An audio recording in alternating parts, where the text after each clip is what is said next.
नमस्कार, आप सभी का स्वागत है। सबसे पहले तो 4 कवियों की Esther, गोष्ठी can you में hear me जुड़ने के now? लिए बहुत-बहुत धन्यवाद। जी, हमारी जो एक कवयित्री हैं विशाखा जी, उन्हें हमारी आवाज़ नहीं आ रही थी पर हम उनको सुन पा रहे हैं। विशाखा जी, क्या आपको हमारी आवाज़ आ रही है अब? कभी आती है कभी नहीं आती। जी, तो ठीक है। आज के जो 4 कवि हैं, उनमें डॉक्टर अब्दुल्ला अब्दुल्ला और श्री नरेंद्र टंडन, सुरेखा जी और चौथी कवयित्री विशाखा जी, जिनको पता नहीं आज हम सुन पाएंगे तकनीकी तकलीफों की वजह से या नहीं, पर हमारी आशा यही है कि सुनेंगे जरूर। न और सुन हमारे पाएंगे, साथ सुना नहीं पाएंगे उनको। और हमारे साथ जुड़े हुए हैं बहुत ही नामी कवि गुलशन मधुर जी, नमस्ते।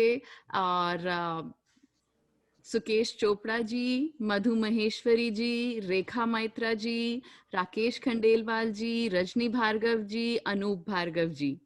हमारा बहुत बड़ा सौभाग्य है कि आप सब हमें सुनने आए हैं और श्रोता के रूप में जाफर इकबाल जी, अशोक बत्रा जी जो हमेशा जुड़ते हैं, और पहली बार हमसे जुड़ी हैं मधुलिका जी।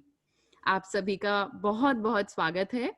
और बिना कुछ ज्यादा और आपका समय लेते हुए मैं सबसे पहले बुलाना चाहूंगी अब्दुल्ला जी को।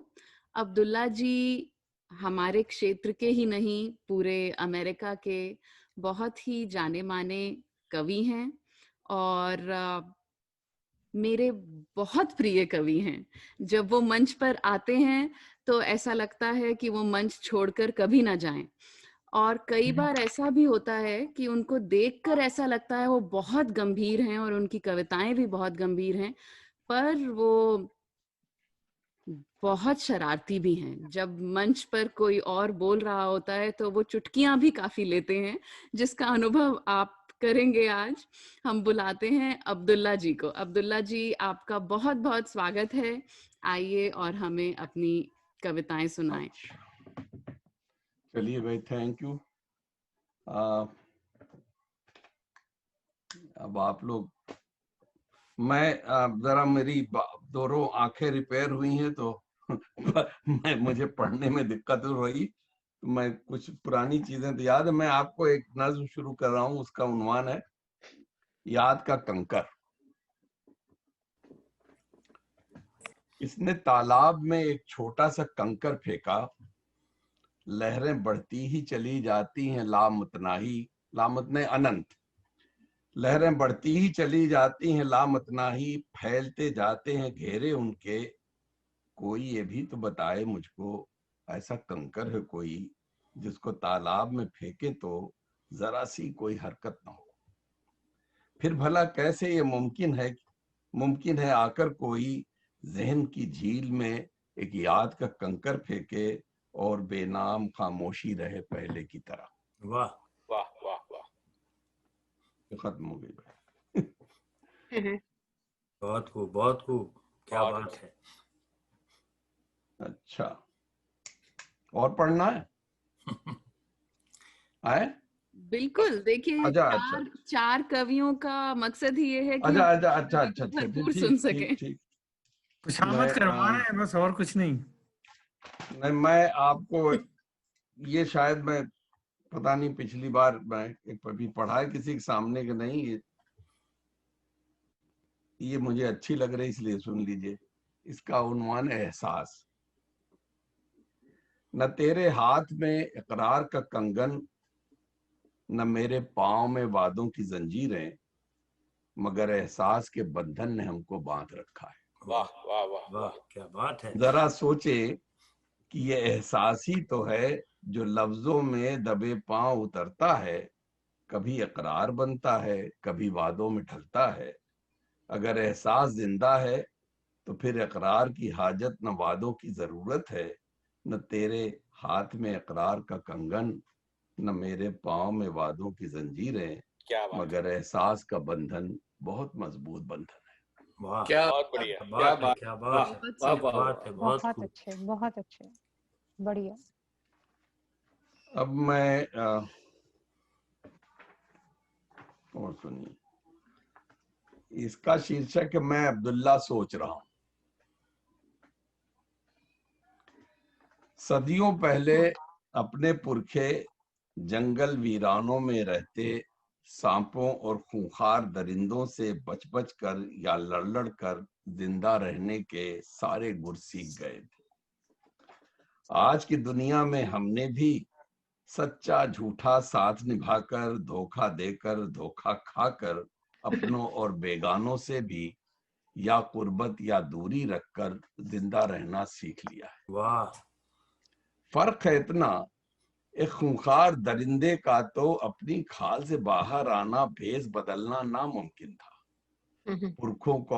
पुरखों का उसको पहचान के उससे बचना कोई मुश्किल काम नहीं था।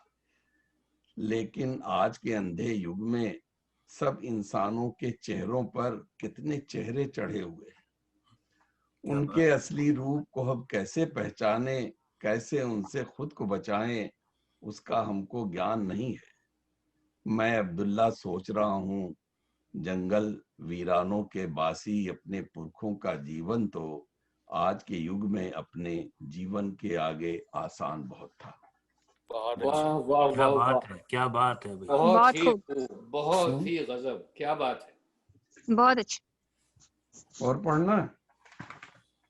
जी, अगर आपको ऐसा लग रहा है कि आपको ढूंढना पड़ेगा तो हम एक सेकंड नहीं राउंड ना, मैं पढ़ देता हूँ। मैंने इधर एक गजल लिखी थी, वो सुन लीजिए। वो जो ये बहुत मेरी स्टाइल से बाहर भर कर, जो कहने में उनको जमाने लगे हैं, वही सुन के हम मुस्कुराने लगे। हाँ, वाह वाह, क्या जो बात है। कहने में उनको जमाने लगे हैं, वही सुन के हम मुस्कुराने लगे हैं। ये आंखें, ये आरिज, ये लब और गेसू, इन्हीं के सबब हम ठिकाने लगे हैं।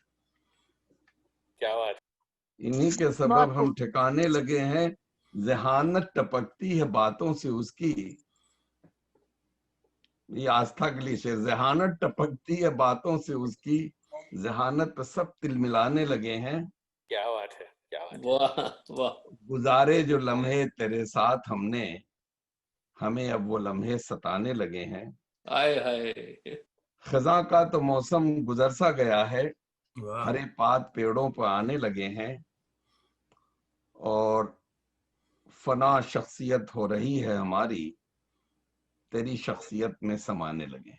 वाह हाँ, वाह वाह क्या वाह बात है, वाह, बहुत खूब। क्या बात। बहुत बिल्कुल और ठीक बहुत कहा। हमने इस तरह की कविता गजल आपके मुंह से पहली बार सुनी है। हाँ, मैंने पहली बार ये पढ़ी भी है। पता नहीं किससे मुलाकात हो गई थी, ये नहीं बताऊंगा।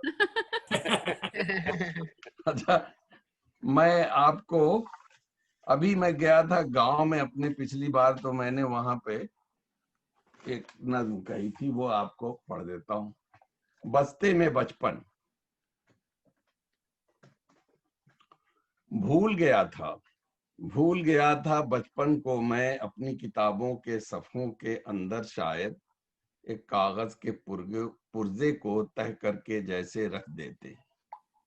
अब लौटा हूं बरसों बाद, तो यूं लगता है पगडंडी जो लंगड़ा लंगड़ा कर चलती थी, लेकिन जिसकी मुड़ी तुड़ी उंगली थामे रोजाना स्कूल को जाते लौट के आते, सीधा चलना सीख गया था, अब भी वही है।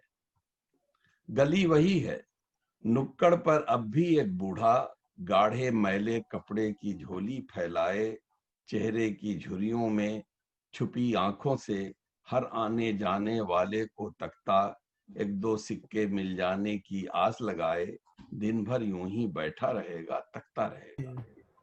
पगडंडी भी, गली भी और बूढ़ा भिखमंगा सब मेरे देखे भाले हैं, लेकिन मुझको क्यों लगता है जैसे इन बरसों में सब कुछ बदल गया है। वो जो अपने राशाज़दा हाथों को मेरे सर पर रखकर मुझको अपनी दुआएं देते थकते नहीं थे, मेरी बलाएं लेकर मुझको एक नया जीवन देते थे, वो सारे तो अब इस दुनिया को छोड़ चुके हैं। गांव के बाहर का वो एक ढीला ढाला सा चौक, जो एक सूना रास्ता था, आधा सोया आधा जागा सा रहता था। अब तो वहां बाजार सजा है, बैठक और चौपाल सभी चुपचाप पड़े हैं, ऊँघ रहे हैं, लेकिन चौक के चाय खाने आंखें खोले जाग रहे हैं। आंखें खोले जाग रहे हैं, शोरो गुल से पटे पड़े। गांव शायद कस्बा बनते बनते रुककर एक पल के वक्फे में जैसे ठहर गया है। इस गांव को अपना कहने में अब मुझको कुछ संकोच सा लगता तो है, लेकिन मैं अगर अपना बस्ता खोल के अपना खोया बचपन ढूंढ निकालूं, लंगड़ाती पगडंडी की उंगली थामे स्कूल के 2-1 चक्कर काटूं, तो फिर मुमकिन है इस गांव को अपना कह पाऊंगा। बहुत अच्छे, बहुत बहुत खूब, अच्छे। बहुत खूब, क्या बात है। बहुत अच्छा। वाह और सुनाना तो मैं और सुना देता हूँ। इसका शीर्षक है ठेस। कोमल वो सारी आशाएं जो फूलों के अखुओं की सूरत में निकली, नर्म मुलायम चाहत की सुबहों की हल्की धूप में जिनकी खुशबू गुलशन के कोने कोने में उड़कर फैली, दोस्ती प्यार मोहब्बत की हर एक साथ में जो रिमझिम बरखा सी बरसी, कोमल वो सारी आशाएं एक दिन उसके हाथों से गिरकर यूं टूटी, कांच के बर्तन जैसे किरची किरची होकर बिखरे, और फिर उनके रेजे सिमट के मेरी आंखों में चुभ गए हजारों कांटों जैसे। ये रेजे ये कांटे शायद वक्त की रव में बह जाएंगे अश्कों के रेले में, लेकिन इस एहसास से अब क्या छुटकारा है, मेरे दुख पर मेरे ज़या पर उसके दिल को भी क्या कोई ठेस लगी है। बहुत अच्छे, बहुत अच्छे। वाह वाह वाह, बहुत खूब अब्दुल्ला साहब। अब और सुनाना भाई। अगर समय बचेगा तो फिर से ठीक सुनेंगे। ठीक, जब तक मैं तलाश करता हूँ कुछ। जी बहुत बढ़िया अब्दुल्ला जी। Thank you. अच्छी थी, नाइस। हमें बहुत अच्छा लगा अब्दुल्ला जी को सुनकर, और मैं बताना भूल गई आप सभी को कि अब्दुल्ला जी का अभी दोनों आंखों का कैटरेक्ट का ऑपरेशन हुआ है, और फिर भी वो आए, और सबसे पहले आए 6 बजने से भी काफी पहले से वो हमारे साथ जुड़े हुए हैं। अरे धमकी दे रही थी आप 15 मिनट पहले से कि आप लोग कहाँ हैं। तो आपका बहुत बहुत धन्यवाद है। मैं नरेंद्र टंडन जी को बुलाऊंगी। तो नरेंद्र टंडन जी जो है वो पेशे से तो साइंटिस्ट हैं, दिल से जो वो कवि हैं, और हमेशा ही सभी लोगों को आगे बढ़ने के लिए कहते हैं। जब मैं इस देश में आई थी तो सबसे पहले टंडन जी से मिली थी, तो वो तो मेरे लिए पितृतुल्य हैं, और मुझे उन्होंने हमेशा बढ़ावा दिया और बहुत कुछ सिखाया। तो उनके बारे में मैं और क्या कहूँ। उनकी एक और बहुत बड़ी खूबी है कि वो रंजना जी के पति हैं। Thank you Aastha, thank you. अरे वो उनकी तारीफ कर रहे हैं, आपकी बुराई कर रहे हैं। अच्छाई आदमी आप खामखा के लिए आस्था की तारीफ किए जा रही। रंजना, तुम जानती हो कि भिड़वाने में सबसे तेज है अब्दुल्ला जी, तो तुम इस तरह कहानी ना दो। नहीं, आस्था कह रही वही सच है। मैं क्या कह रही हूँ। जो आस्था कह रही वही सच है। टंडन जी की एक खासियत और है, वो लखनऊ से बिलोंग करते हैं। जी, ये शायद जाफर जी कह रहे हैं, हमें दिख नहीं, जफर है। वो लखनऊ उनकी कमजोरी है। लखनऊ के वो है तो क्यों नहीं कहेंगे, वाकई बात सही कह रहे हैं जी। लखनऊ प्यारी जगह है। हम बुलाते हैं लखनऊ के और मैरीलैंड के हमारे आदरणीय कवि डॉक्टर नरेंद्र टंडन जी। बहुत बहुत शुक्रिया आस्था बेटा। मुझे याद आते हैं वो जमाने जब आपके पिताजी और आपसे मेरी बिंदल साहब के यहाँ मुलाकात हुई थी। और मैं हमेशा चाहता हूँ कि वो लोग जिनमें हुनर है वो आगे आए और बूढ़ों से वो चीज लेके अपनी उसको आगे बढ़ाएं, क्योंकि बिंदल जी ने भी मेहनत की है, हम लोगों ने सब ने मेहनत की है, हमारे अब्दुल्ला साहब ने, जो है वो उर्दू के लिए की है। तो मैं मुझे लगता है कि जिम्मेदारी बनती है हम लोगों की, जो है मशाल जो है यंग लोगों के हाथ में दी जाए। अब बात आती है कि मैं आपको कुछ सुनाऊं, तो मैं शुरू करने वाला हूं। गुरु नानक जी का एक बहुत ही मशहूर मिसरा है, नानक दुखिया सब संसार। उस पर दुखिया सब संसार, या तो इसका उन्वान है गम व यास। ये चार शेर हैं कि किसी न किसी बहाने हर कोई है मुब्तलाए गम। वाह किसी न किसी बहाने हर कोई है मुब्तलाए गम, फर्क बस ये है कोई ज्यादा तो कोई कम। वाह वाह वाह वाह वाह, बहुत बढ़िया। न होता गम तो खुशी और मसरत कहाँ होते। वाह, बहुत अच्छे। न होता गम तो खुशी और मसरत कहाँ होते, हर खुशी और मसरत में निहा है, यानी कि छुपा हुआ है। हर खुशी और मसरत में निहा है दर्द व गम। वाह वाह वाह।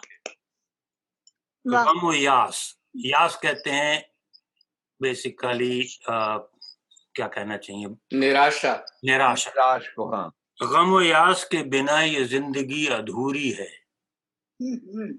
गुलशन जी हुजूर। गम व यास के बिना ये जिंदगी अधूरी है कि जैसे बिन बयान जाना, जैसे बिन बयान जाना हो कोई गजल व नज्म। बहुत खूब। अब्दुल्ला साहब बात से बिल्कुल सहमत होंगे, अभी गजल इनकी सुनी है मैंने। कि गम व यास के बिना ये जिंदगी अधूरी है कि जैसे बिन बयान जाना हो कोई गजल व नज्म। वाह। और आखिरी शेर है, ये दोहरी कयामत भी गुजरी है हम पर। क्या बात है।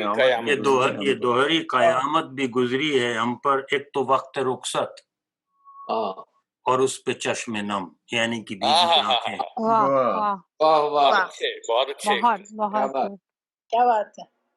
अब दुख और सुख पर 3 दोहे हैं। वाह वाह वाह, चलिए। और ये दोहे जो हैं लंबी बहर के हैं, और जो बेसिक ग्रामर होती है दोहों की वो छोटी बहर होती है, लेकिन ये लंबी बहर के हैं। सुख सब आँखा दीखिया, सुख सब आँखा देखिया, सुख सब आँखा दीखिया, दुख बिरल ही देखहूं पाए। जिन आँखा पर दुख दीखिया वही सज्जन कह रहा है। वाह वाह वाह वाह वाह वाह।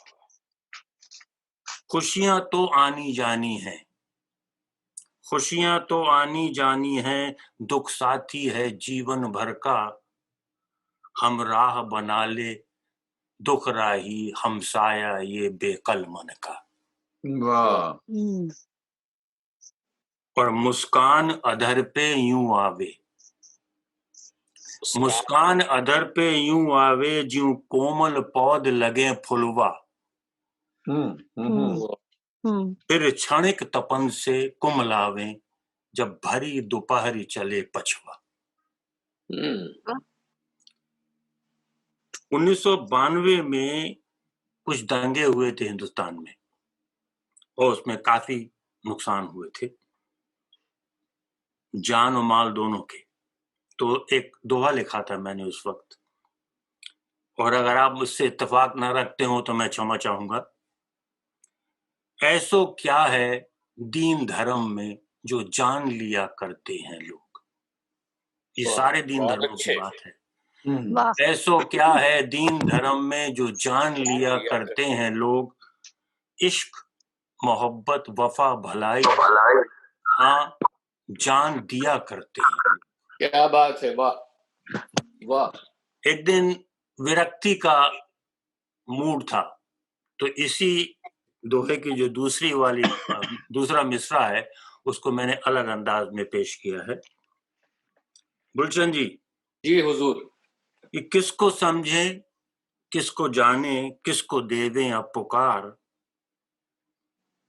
इश्क मोहब्बत वफा भलाई ये सब बातें हैं बेकार, ऐ मेरे परवरदिगार, ऐ मेरे परवरदिगार। क्या बात, वाह।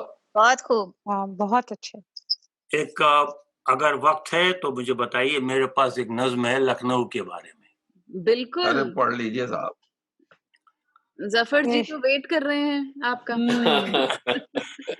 इसीलिए वो आए थे जफर। बिल्कुल। जफर जी आपके लिए भी है। मैं लखनऊ मेडिकल कॉलेज में 9 बरस था, तो मेडिकल कॉलेज में होने का ये भी फायदा था कि हर उम्र का मरीज आते थे वहां पर, और मेरा उनसे डायरेक्ट ताल्लुक रहता था। तो बुजुर्ग बार जितने भी थे, उनका एक ही परेशानी थी, उनको उलझन थी कि लखनऊ की शराफत, नजाकत, लताफत, जितनी भी अच्छी बातें हैं वो सब दिन पर दिन गिरती जा रही हैं। तो उनको बहुत सीरियस थे इस मामले में। और 1970 के आसपास मैंने ये नज्म लिखी थी। बिलीव कीजिए एक सेटिंग में लिख दी थी मैंने। मैं वो सुनाना चाहूंगा आपको।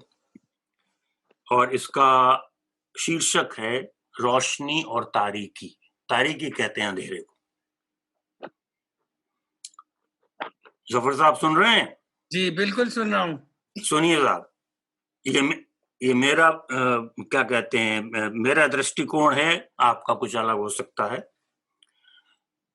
वो पुराना जमाना फिर मेरा जहन, रोता हूं आज, टटोलता हूं मैं अपना जहन। वो शराफत का, वो अखलाक का जमाना, अखलाक मैनरिज्म। वो शराफत का, वो अखलाक का जमाना, ये बनावट का, ये हिकारत का जमाना। वो गरीबों का फकीरी जमाना ही सही। लोग बहुत रईस नहीं थे, नवाबों को छोड़कर बाकी सब नॉर्मल थे। वो गरीबों का फकीरी जमाना ही सही, ये रईसों का इल्मी जमाना ही सही। हर सिमत यानी कि चारों तरफ, हर सिमत है एक दमघोंट सा माहौल। नहीं मिलता कोई खुला सहन, आज फिर टटोलता हूं मैं अपना जहन। वाह। वाह। वो पुराना जमाना, वो कुर्बानियां मुल्क के लिए। और आज देखिए क्या है, वो पुराना जमाना, वो कुर्बानियां मुल्क के लिए। ये नया जमाना, ये बेईमानियां सिर्फ अपने लिए। वो आमद मगरिब की यानी कि वेस्ट, वो आमद मगरिब की मशरिक को यानी कि ईस्ट। लोग बाहर से इंडिया आते थे। वो आमद मगरिब की मशरिक को अदब के लिए। वही अदब आज दम तोड़ता है फकत मगरिब के लिए। क्यों नहीं कहता फिर कोई पुराना सुखन, सुखन मतलब शायरी। क्यों नहीं कहता फिर कोई पुराना सुखन, आज फिर टटोलता हूं मैं अपना जहन। पहरान कहते हैं लिबास को। वो पहरान जिस्म की मौसम फिजा हो। ये पहरान जिस्म के मौसम खिजा हो। वो ज़ौक़ खिदमत यानी कि आनंद आता था लोगों को खिदमत करने में। वो ज़ौक़ खिदमत की हर कोई अपना हो। ये शौक़ नफरत की हर कोई बेगाना हो। मैं कहाँ कहाँ मारा फिरूं जमाने में, मैं वो राही हूं जो मंजिल पे पहुंच कर भी न पहुंचा हूं। क्यों नहीं तनवीर होते यानी कि प्रकाशित, क्यों नहीं तनवीर होते हम सब के जहन, आज फिर टटोलता हूं मैं अपना जहन। बहुत अच्छे, बहुत अच्छे। Very good. और ये आखिरी बंद है। आखिर क्यों नहीं पहचानते हम अपनी हस्ती, इतनी तो नहीं थी हमारी जहनियत सस्ती। बढ़ रहे हैं आज हम अपने जहन को पीछे छोड़कर, क्यों दे रहे हैं धोखा खुद को पुरानी लगन छोड़कर। लगन कहते हैं बाउंड्रीज। बहुत अच्छे। डॉक्टर बढ़ रहे हैं आज हम अपने जहन को पीछे छोड़कर, क्यों दे रहे हैं धोखा खुद को पुरानी लगन छोड़कर। शायद फिर कभी आए इस मुल्क में अमन, आज फिर टटोलता हूं मैं अपना जहन। वो पुराना जमाना फिर मेरा जहन, रोता हूं आज टटोलता हूं मैं अपना जहन। बहुत अच्छे। डॉक्टर टंडन साहिल जी, नरेंद्र जी, खूब। वाह वाह, टंडन जी, आपका जो 70 का जमाना था वो आज के जमाने से आज बहुत बेहतर था। डिस्क्राइब किया है। मैंने जो है 1870 का जिक्र किया है इसमें, कंपेयर किया है। नहीं, 1970 का भी बेहतर था। अपनी बुजुर्गी का एहसास दिला रहे हैं नरेंद्र जी। भाई साहब पिछली सदी के पैदाइश हैं और आजादी से पहले के हैं। 1870 कहा ना आपने, एक तस्वीर खिंच गई मेरे सामने। नहीं, वैसे अगर आपका जाने का इत्तेफाक हुआ हो, तब जब आप मेडिकल कॉलेज के आसपास देखते थे तो वो जमाना 1970 का जमाना बहुत बेहतर था। नहीं, बहुत बेहतर था, लेकिन अभी मैं हाल में गया था जी, तो सब कुछ बदल गया। गोल दरवाजा जो है वो बदल गया। मैं फूल वाली गली में रहता था।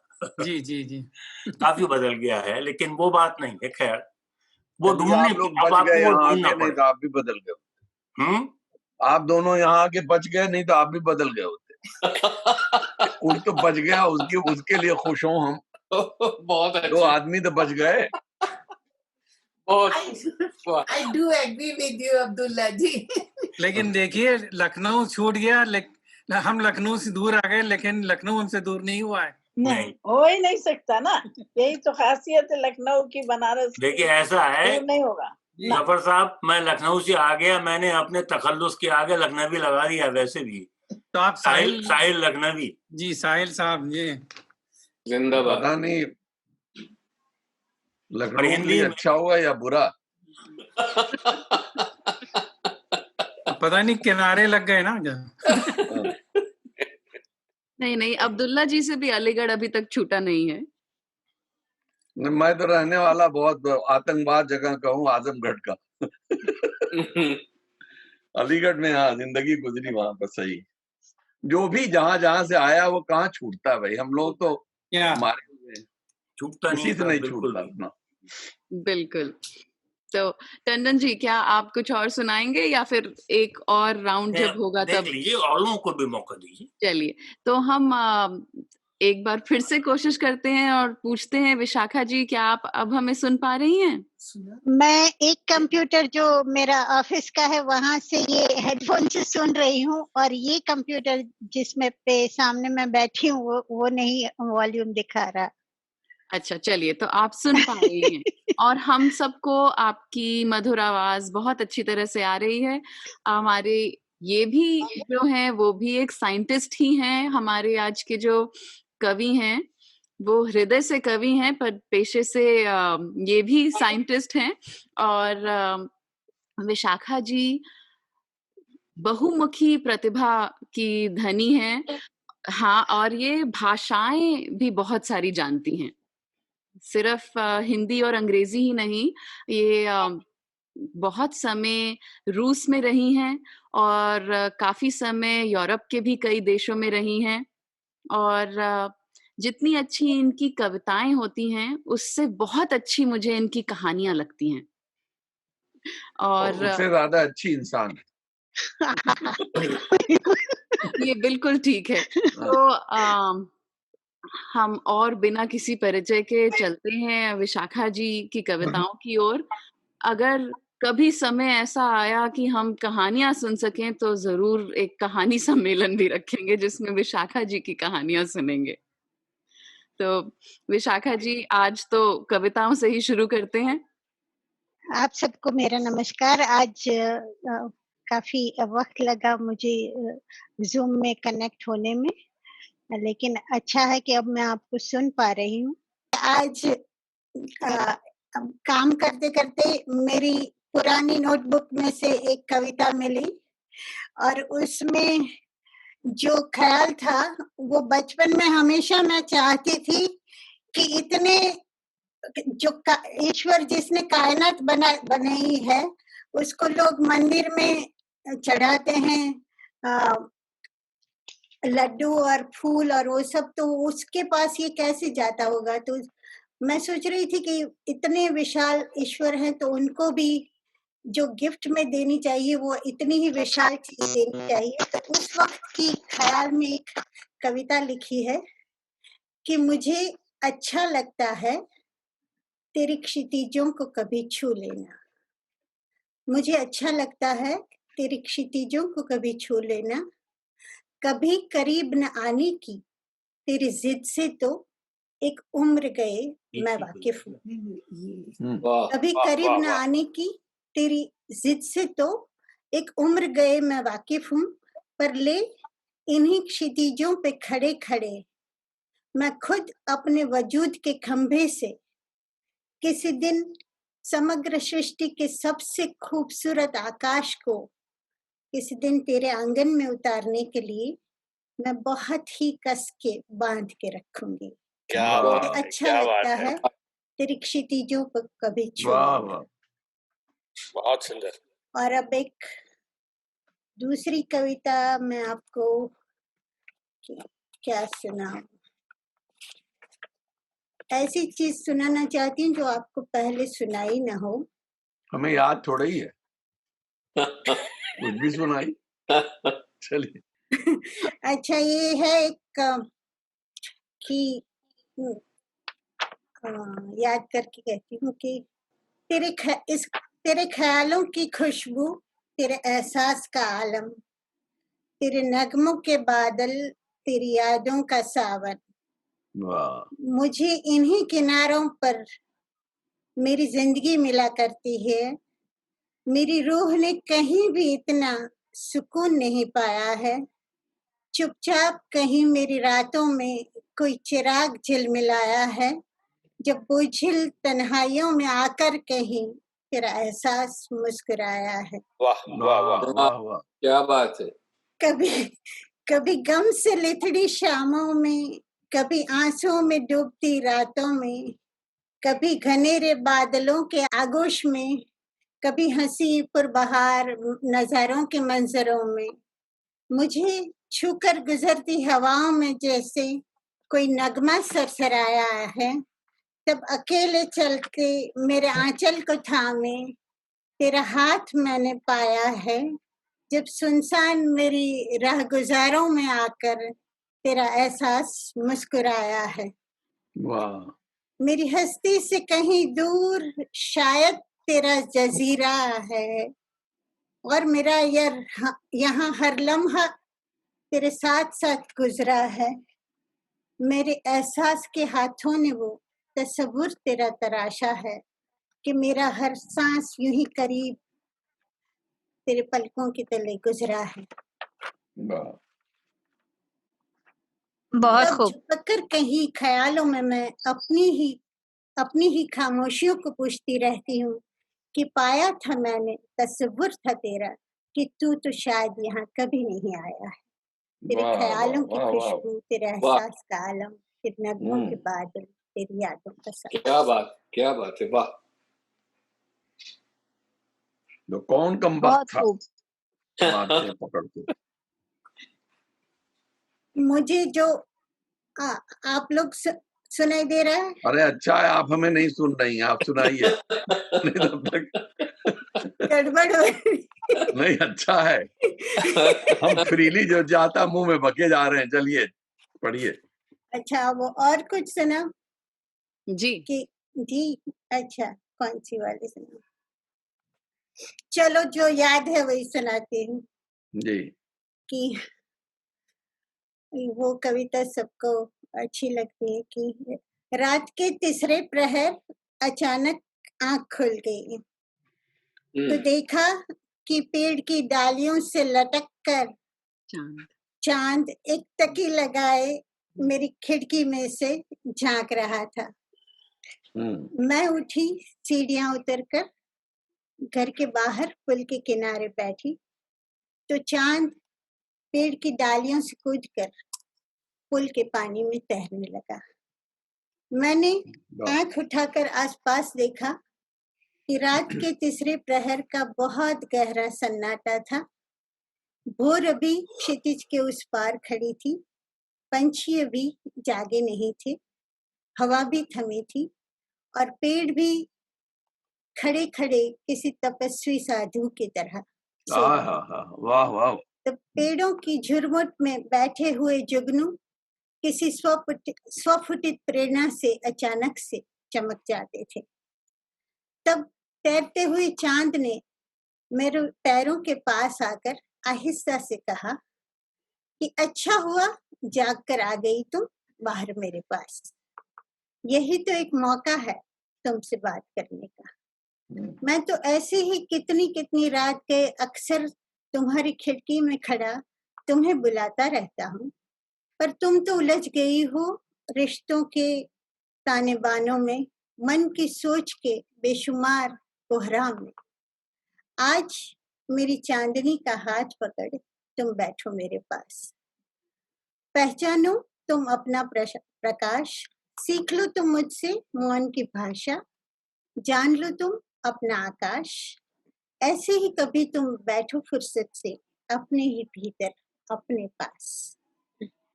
मैं सुनकर मुस्कुराई और चांदनी का हाथ पकड़ कूद गई पानी में। वाह। पर शोर हुआ, कुछ पंछी फड़फड़ाए, पड़ोसी ने बत्ती जलाई और गीला चांद जल्दी से बदली का तौलिया लपेट कर पेड़ की आड़ में छुप गया। वाह। चलो। वाह वाह वाह अच्छी वाह, बहुत बहुत ही अच्छी, सुंदर, बहुत बहुत क्या खूब। मंजर कशी थी भाई, बहुत क्या ऐसा बहुत खूब विशाखा जी, बहुत खूब। ऐसा चलो। लगा बहुत कि बढ़िया। हमारे सामने आपने अपने शब्दों से इतना एक सुंदर रात का चित्र खींच दिया। चलो बस अब खत्म तो करूं। हाँ, बहुत सुंदर बन, बहुत अच्छी। अब अगर हमारे पास सबके लिए समय होगा तो फिर से एक बार और एक एक कविता सबकी सुन लेंगे। अब मैं बुलाती हूँ हमारी आज की चौथी कवियत्री सुरेखा जी को। सुरेखा जी जो है वो इंग्लिश और हिंदी दोनों में ही बहुत अच्छा लिखती हैं और ये कई न्यूज़पेपर्स में आप इनके आर्टिकल्स इत्यादि पढ़ सकते हैं। ये हिंदी भी पढ़ाती हैं, बहुत अच्छी टीचर हैं और साथ में बहुत भावुक इंसान हैं और इनकी जो छोटी-छोटी कविताएं होती हैं वो हम सब सुनकर अक्सर बहुत खुश होते हैं। तो सुरेखा जी, आपका बहुत-बहुत स्वागत है। आज हम आपसे आपकी हिंदी की कविताएं सुनना चाहेंगे। थैंक यू, धन्यवाद आस्था, जी। बहुत-बहुत। आप सब लोगों की कविताएं बहुत अच्छी थी। अब्दुल्ला जी, Tandon ji, Vishakha ji, it was really nice. सबकी मतलब बहुत भावुक और बहुत दिल से लिखी हुई कविताएं थी। एक ये पुरानी कविता है, मैं सोच रही हूँ कि आपके साथ शेयर करूं, तो कहीं अगर कुछ गलती हो तो माफ कीजिएगा सब लोग। चेतना का संचरण, इधर उधर बिखरी है वो अवर्णित अनुभूति जो झिलमिलाती है मेरे विचारों को, और ये अस्थिर कांपते हुए विचार मेरे जीवन की धूप छांव को हर क्षण संचालित करते हैं। इधर उधर बिखरी है वो अवर्णित अनुभूति जो झिलमिलाती है मेरे विचारों को, और ये अस्थिर कांपते हुए विचार मेरे जीवन के धूप छांव भरे हर क्षण को संचालित करते हैं। पहले उगते हैं ये क्षण दुखदानों के रूप में जो धकेल देते हैं हमें कल के अंधे कूप में। पहले उगते हैं ये क्षण दुखदानों के रूप में जो धकेल देते हैं हमें कल के अंधे कूप में, और फिर हर्ष और उल्लास बजने लगता है आशा भरी घंटियों के स्वर में। हर्ष और उल्लास बजने लगता है आशा की घंटियों, आशा सी घंटियों में, जिसे मैं सुनती हूँ, और उसके बाद दूसरे क्षण खुलती है रोशनी की एक लकीर, उजागर करती है अंधेरी वीथियों में छिपे उल्लास को, और फिर उछालती है मुक्त कर बंधे हुए रिश्तों के एहसास को। सुख और दुख जीवन के ये दो क्षण, सुख और दुख जीवन की ये दो क्षण, मैं इन्हें क्या कहूँ। चेतना का संचरण, दुख और सुख, मैं इन्हें क्या कहूँ। चेतना का संचरण। एक थैंक यू, धन्यवाद। एक छोटी सी और कविता है, कितना मोहक है तुम्हारा ये आमंत्रण जो कहता है मुझसे कि तुम्हारा निश्चल विश्वास बन जाऊं। कितना मोहक है तुम्हारा ये आमंत्रण जो कहता है मुझसे तुम्हारा निश्चल विश्वास बन जाऊं और इस पल पल रिश्ते हुए जीवन में फैल जाऊं खुशबू की तरह। इस पल पल रिश्ते हुए जीवन में फैल जाऊं खुशबू की तरह। तुम्हारा साथ, तुम्हारा हाथ दोनों थाम कर खींच ले आऊं तुम्हें हरियाली की तरफ। एक बीहड़ जंगल में विचरने लगूं उस छुपे आकाश पर सूर्य पक्षी की तरह निडर उन्मुक्त देर तक। थैंक यू, धन्यवाद। एक आपने सब मेरी वो कविता सुनी हुई है, मैं फिर से सुना देती हूँ। जरूर। एक और, मेरे साथ चलोगी क्या। बहुत सुंदर। मैंने एक दो बार उसको सुनाई है। चलोगी क्या, चलोगी क्या, या मेरे साथ चलोगी क्या। एक बादल हल्का हल्का सा खिड़की के बाहर रुकता है। एक बादल हल्का हल्का सा खिड़की के बाहर रुकता है और मुझसे पूछा करता है मेरे साथ चलोगी क्या। वाह वाह, बहुत बढ़िया। एक बादल हल्का हल्का सा खिड़की के बाहर रुकता है, फिर मुझसे पूछा करता है तुम मेरे साथ चलोगी क्या। क्या बात है, वाह। इन दीवारों के पार कहीं, इन दीवारों के पार कहीं, इन सीमाओं को छोड़ यहीं। इन दीवारों के पार कहीं, इन सीमाओं को छोड़ यहीं। उलझे उलझे उद्गारों को तुम बंधन मुक्त करोगी क्या। बहुत अच्छे, बहुत अच्छे। उलझे उलझे उद्गारों को तुम बंधन मुक्त करोगी क्या। तुम मेरे साथ चलोगी क्या। जिसको कहते हो तुम अपना ये जीवन बोझिल है कितना। जिसको कहते हो तुम अपना ये जीवन बोझिल है कितना। तपती जलती मरुभूमि में, तपती जलती मरुभूमि में प्राणों का राग सुनोगी क्या। मेरे साथ चलोगी। बहुत खूबसूरत रेखा जी। जिसको कहते हो तुम अपना ये जीवन बोझिल है कितना। तपती जलती मरुभूमि में प्राणों का राग सुनोगी क्या। तुम मेरे साथ चलोगी क्या। बहुत सुंदर, बहुत सुंदर। मैं बरसूंगा तुम रस लेना, मैं बरसूंगा तुम रस लेना, मैं गरजूंगा तुम हंस देना।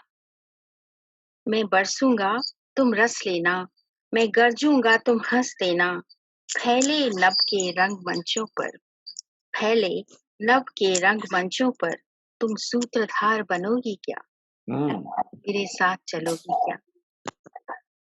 फिर से कहती हूँ, मैं बरसूंगा तुम रस लेना, मैं गरजूंगा तुम हंस देना। फैले नभ के रंग मंचों पर तुम सूत्रधार बनोगी क्या। तुम मेरे साथ चलोगी क्या। एक बादल हल्का हल्का सा खिड़की के बाहर रुकता है, फिर मुझसे पूछा करता है तुम मेरे साथ चलोगी। बहुत ही बहुत खूब, बहुत बढ़िया बिंब है जी। धन्यवाद। जैसे विशाखा जी ने एक पेंटिंग बना दी थी, ऐसा लगा इन्होंने भी बहुत सुंदर एक बादल का चित्र हमारे सामने बना दिया है। सुरेखा जी, आप और एक कविता सुनाना चाहेंगी। मैंने वो बहुत बार सुनाई हुई है, पर फिर से सुना देती हूँ क्योंकि मुझे याद है जी। मुझे पढ़नी नहीं पड़ेगी इसलिए सुना देती हूँ। और आशावादी भी है और सबका मानसिक आजकल जो सब ये कोविड की वजह से बदला हुआ है तो वो थोड़ा ठीक रहेगा, है ना। बिल्कुल। उम्मीदें। आओ जरा बाहर चलें और उम्मीदों के दो चार गुंचे तोड़ लाएं। बहुत अच्छी। आओ जरा बाहर चलें और उम्मीदों के दो चार गुंचे तोड़ लाएं, क्योंकि मुझे उम्मीदों से लिपटने का काफी चाव है और जिंदगी तुमसे बेहद लगाव। वाह वाह वाह। क्योंकि मुझे उम्मीदों से लिपटने का काफी चाव है और जिंदगी तुमसे बेहद लगाव है।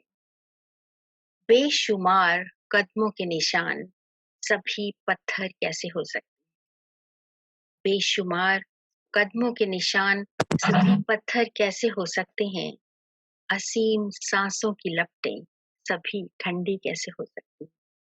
वाह वाह वाह वाह वाह। बेशुमार कदमों के निशान सभी पत्थर कैसे हो सकते हैं, असीम सांसों की लपटें सभी ठंडी कैसे हो सकती हैं।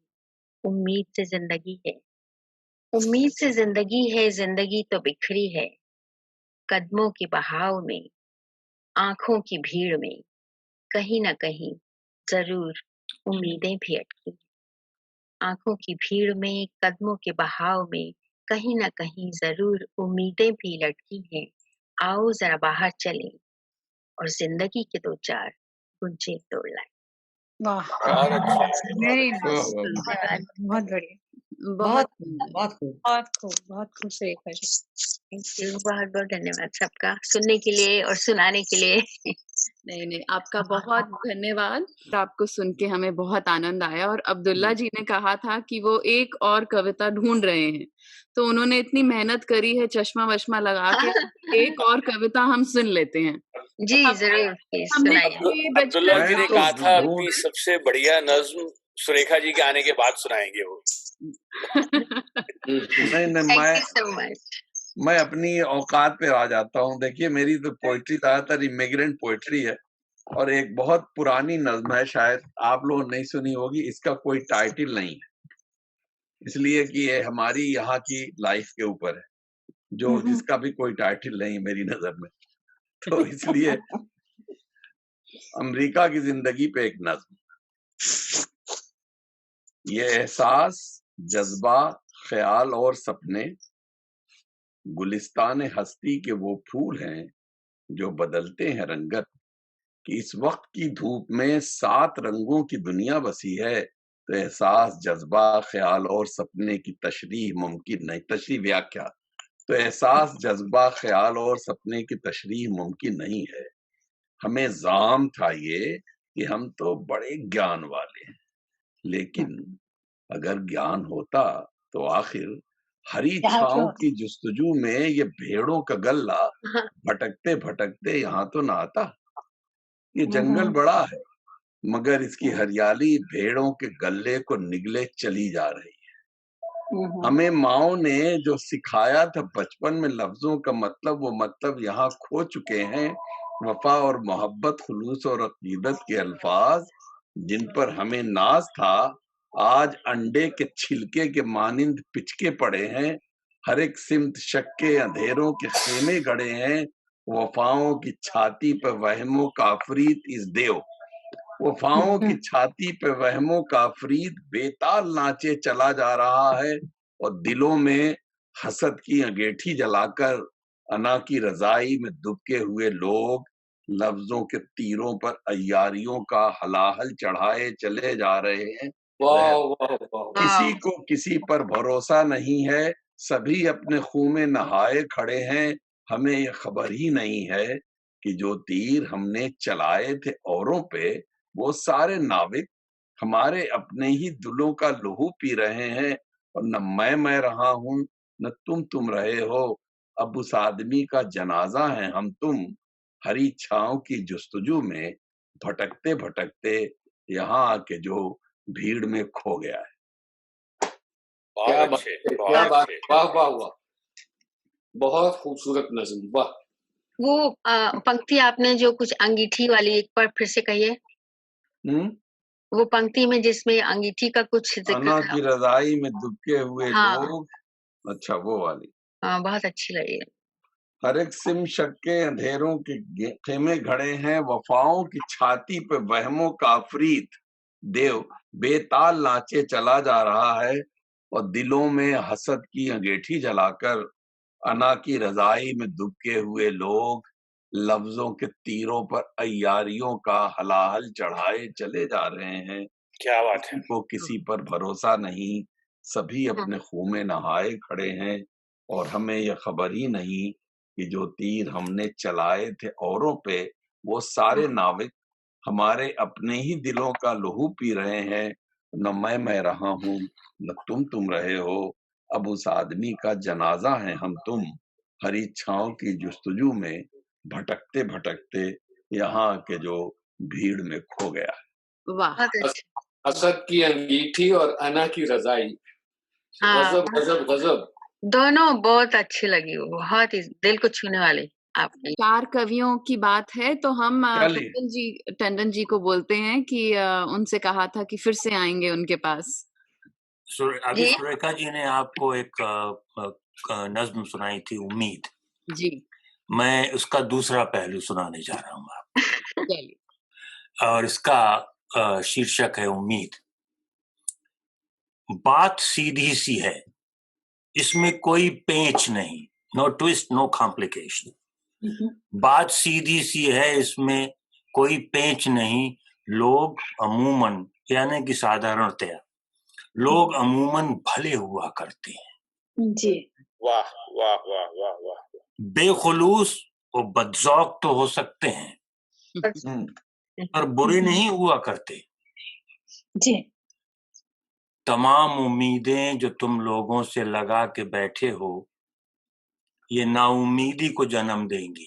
क्या बात है, क्या वाह बात वाह है, क्या वाह, बात है। अच्छी लाइन है। बहुत वाह वाह वाह वाह। तमाम उम्मीदें जो तुम लोगों से लगा के बैठे हो, ये नाउम्मीदी को जन्म देंगी और अच्छे भले लोग बुरे हो जाएंगे यकायक। वाह, क्या बात। बहुत अच्छा, बहुत अच्छा, बहुत सुंदर। हाँ, लोग बेशऊर तो हो सकते हैं, पर बुरे नहीं हुआ करते। बात सीधी सी है, इसमें कोई पेंच नहीं, अमूमन लोग भले ही हुआ करते हैं। बहुत वाह, बहुत ही अच्छा। ये बहुत अच्छा। बहुत बढ़िया। क्या बात, छोटी सी नज्म और बहुत ही कम। जी, हमारे पास समय है, अभी हम एक मिनट, छोटी मैं एक मिनट विशाखा लूंगा। जी और सुरेखा जी से भी इसको, सुन लेंगे। इसका शीर्षक है रिश्ते। जी, जैसा कि मूवी, ये बूढ़े शख्स का साथी, ये कंप्यूटर पुराना हो चुका है अब। कोई दिन थे कि उसकी उंगलियां माहिर थीं तेजी से रवां कीबोर्ड पर लफ्जों की संगत में, मगर अब तो ये हालत है कि गुमगश्ता है वो ख्वाबों की दुनिया में। भला अब क्या करे वो भी, किसी मंडी में इस मॉडल के पुर्जे अब नहीं मिलते। तो फिर उस रसीदा शख्स को महसूस होता है कि जैसे एक पुराना यार, एक हमराज उसका चल बसा है। अब जरा देखें तो उस बच्चे को जो साबुन के पानी से उड़ाता है हवा में बुलबुले, और फिर पकड़ने के लिए उसको उछलता कूदता और भागता है कितनी सुरत से, तेजी से। मगर एक बुलबुले की जिंदगी क्या है, चमकती छब दिखाकर फिर हवा में जज्ब हो जाता है पल भर में। तो उसके साथ ही बच्चे की चाहत के सुहाने फूल खिलते भी हैं और मुरझा भी जाते हैं। बहुत अच्छा। यही आलम है रिश्तों का, यही आलम है रिश्तों का कि कुछ रिश्ते तो उम्रें भोग कर पीरी में मरते हैं, मगर कुछ वक्त से पहले लड़कपन में अकेला छोड़ जाते हैं। क्या बात है, क्या बात है। बहुत अच्छी, क्या बात, बहुत ही अच्छी। तो विशाखा जी, अब हम भी आपको सुन पा रहे हैं और आप भी हमें सुन पा रही हैं, तो आप भी एक छोटी सी अपनी कविता सुना सकती हैं। चलो, मैं एक जो याद है वो सुना देती हूँ कि लाइव में सुना दीजिए, गाकर सुना दीजिए। नहीं गाऊंगी नहीं, वो गुलशन जी डांटेंगे अगर मैं अरे नहीं, मैं काहे को डांटूंगा भाई। नहीं, आप सुनाइए जो आपको। नहीं, हम डांटेंगे, आप ऐसे गाइयो, ये मत सुनाइए। गाने का सेशन बाद में। क्या शीर्षक है, एहसास की थपकी। आप सब एहसासी की बात कर रहे हैं। हाँ, चलो वो इत्तेफाक वैसा ही हुआ, चलो कोई बात नहीं। कि बेहद थका सा जिस्म था, बेहद थका सा जिस्म था। चाहती थी कि कोई अपनी नर्म हथेली से धीरे धीरे थपकी देकर सुला दे, या तो अपनी भीगी गहरी आवाज में कोई मीठा सा गीत या प्यारा सा नगमा सुना दे। पर कमरे में कोई नहीं था। दीवारों की तस्वीरों ने भी शायद कुछ कहना चाहा था। मेज पे थे कुछ कोरे कागज, वे भी फड़फड़ाकर चुप से रह गए। आंगन के पेड़ की शाखाएं भी बंद खिड़की के शीशे से टकराती हुई देर तक जाने क्या कुछ कहती रही। तब कमरे के कोने में चुपचाप खड़ा एक सन्नाटा, जैसे मुझसे कहने लगा कि मैं तो हूँ तुम्हारे पास, कि मैं तो हूँ तुम्हारे पास, मैंने अपनी चुप्पी में संजो कर रखे हैं तुम्हारे ही अपनों के अनगिनत एहसास। अगर सुन सको तो मैं सुना दूं, अगर सुन सको तो मैं सुना दूं, मेरे अपने तो कोई हाथ नहीं, पर मेरे एहसास की थपकी से अगर सो सको तो मैं सुला दूं। क्या बात है, क्या बात है, बहुत खूब विशाखा जी, सुरेखा जी अब आप बहुत सुंदर। एक छोटी सी एक और सुना देती हूँ, पसंद आएगी तो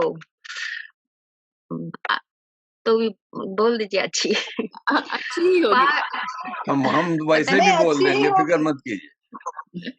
अच्छा, इसका शीर्षक है पार नहीं मिलता। पार नहीं मिलता।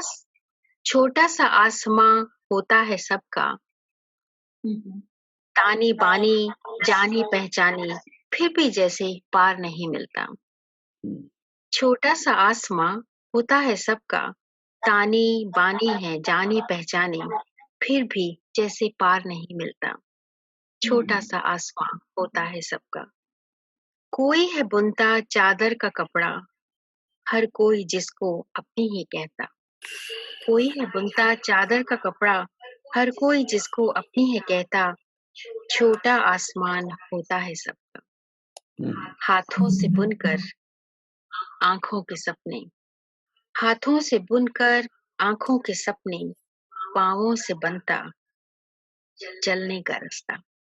हाँ, हाथों से बुनकर आंखों के सपने, पांवों से बनता चलने का रास्ता। छोटा सा आसमान होता है सबका। धन्यवाद। अच्छा, वाह वाह जी। तो मैं औपचारिक रूप से आप सभी का धन्यवाद करती हूँ। वैसे आप सभी श्रोतागण भी और जितने कविगण हैं वो मेरे मन के बहुत करीब हैं, तो मुझे इतनी औपचारिकता की आवश्यकता नहीं है।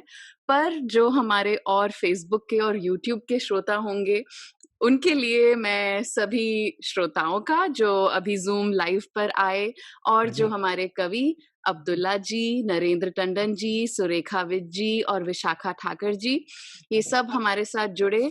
और सिर्फ यही नहीं, अमेरिका के जाने माने कवि रजनी भार्गव जी, अनूप भार्गव जी और गुलशन मधुर जी, मधु महेश्वरी जी, सुकेश चोपड़ा जी, रेखा मैत्रा जी, थोड़ी सी देर के लिए हमारे साथ राकेश खंडेलवाल जी भी जुड़े थे। प्रीति गोविंदराज जी जुड़ी हुई हैं, पर उन्होंने अपना चेहरा नहीं दिखाया है। बहुत ही अच्छा चेहरा है उनका, देखने लायक, पर पता नहीं क्यों नहीं दिखाया उन्होंने। पैसे लगते हैं उसके। और मैं नाम देख रही हूँ मनीष दुबे जी का, वो भी बहुत अच्छे कवि हैं। उन्होंने भी अपना चेहरा नहीं दिखाया। और शशि पाधा जी अभी जुड़ी हैं। और साथ ही में उमेश अग्निहोत्री जी शायद जुड़े थे पर अब दिख नहीं रहे हैं। पुष्पा जी और अजय दशोत्तर जी भी आए हैं, तो उन सभी का बहुत बहुत धन्यवाद। हम अगले महीने फिर से मिलेंगे किन्हीं और 4 कवियों के साथ। तो आप सभी का धन्यवाद।